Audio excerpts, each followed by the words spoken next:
દેવભૂમિ દ્વારકા જિલ્લાના ખંભાળિયા તાલુકામાં બિસ્માર રસ્તાઓને કારણે સ્થાનિકો અને વાહન ચાલકોમાં ભારે રોષ જોવા મળ્યો છે। ખંભાળિયા શહેરને પોરબંદર અને આસપાસના 30 થી 40 ગામોને જોડતો મુખ્ય માર્ગ છેલ્લા 20 દિવસથી ખોદકામ બાદ ધીમી ગતિએ ચાલી રહેલી કામગીરીને કારણે ચર્ચામાં છે।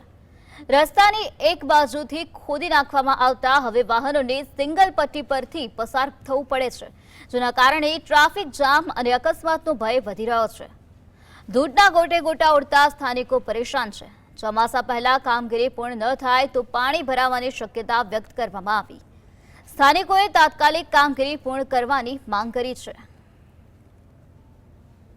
25 દીથી આ ખોદેલો પડ્યો છે। હવે આ લોકો કાંઈ કામ કરતા નથી, હાવ ધીમી ગતિએ કામ ચાલુ છે। તો ચોમાસા પહેલા કામ કરી દઈએ અને આટા એક બાજુ રોડ ખુલ્લો છે તો રોડમાં એવો પ્રોબ્લેમ છે, ટ્રાફિક સમસ્યા છે। લોકો જો ચોમાસા પહેલા કામ કરી દઈએ એવી અમારી માંગ છે। ધીમી ગતિએ ગોકળગાય ગતિએ ચાલુ રહ્યું છે। ઘણીવાર કામ ચાલુ હોય છે, 10 દિવસથી બંધ રહે છે। તો આપણે માંગ એવી છે કે ઝડપથી અને વહેલી તકે પૂર્ણ કરવા માંગ કરીએ છીએ। એમ કારણ કે આવનાર સમયમાં ચોમાસું આવી રહ્યું છે, તો ચોમાસું આવે એ પહેલા કામ પૂર્ણ કરવા એક સાઈડનું કામ પૂરું થાય તો સારું છે, કેમ કે ટ્રાફિક અને ટ્રાફિકથી સમસ્યા નિવારણ